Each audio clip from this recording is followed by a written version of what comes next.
Adinaan wanni isin jiru dhugatti addunyaa taraa maal si gammachiisame?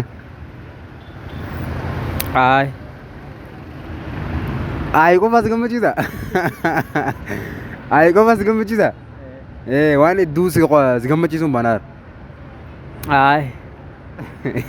ay, Qofa na gammachiisaa jee.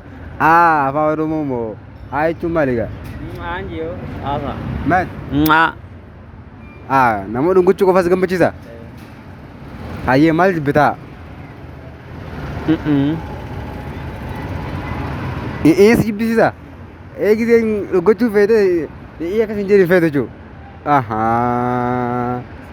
Hayyee maal argachuu barbaadde?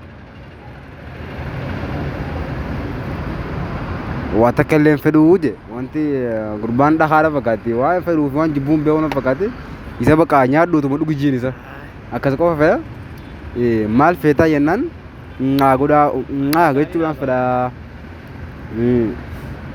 maal jibbitaa jennaan qofaan jibbaa akkana jee waan ta'eef jecha saniifuu waan fedhu rabbi kan nuuf jenna. نما فيا في دواتي سجرت خلا ربي غيتي ستلاقيت وسوتي دمتو يلب سبات والنهاية يوقاس ربي تخبرت والرعزاباتي وقس على خمت